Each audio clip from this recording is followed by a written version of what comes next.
follow my campaign to the highest ethical standards. Any inquiry that is done, we're going to fully participate and make sure that is done correctly. I have not been contacted by anyone from any law enforcement agency.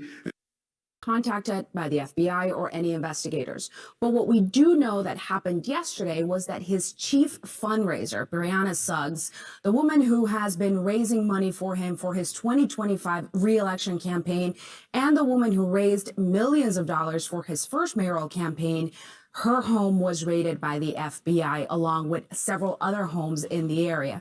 And what we are being told by our law enforcement sources is that they are looking into the possibility, searching for evidence that the campaign might have conspired with Turkish foreign nationals to get campaign contributions and funnel them to the campaign. Now, it sounds complicated, but foreign nationals can't make donations to political campaigns here in the United States. So you would need to find people in the community who are American citizens in order to make those campaigns.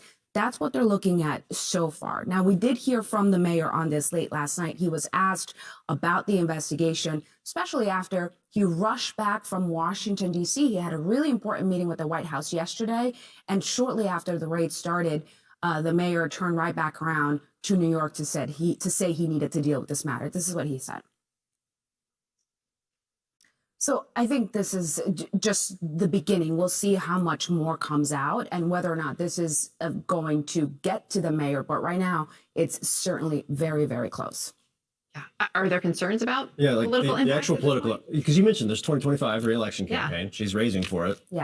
Yeah. I think it's early, but it is New York City. So certainly yesterday, people were circling the political wagons, wondering, what does this mean for the re-election? Now, Eric Adams is running unopposed. He is the incumbent. Usually what we see in New York City in Democratic races is that the incumbent can easily win. Now, there's going to be a lot that has to happen between now and the re-election to suggest that maybe Eric Adams might be politically in trouble here. We're certainly not there yet, but I think people are certainly watching.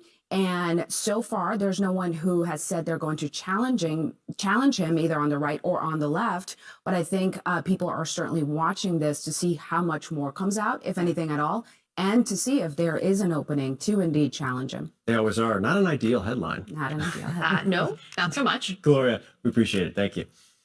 Well, in just a few hours, President Biden and the First Lady, Jill Biden, will travel to Lewiston, Maine to honor the 18 people who lost their lives in last week's mass shooting there. The White House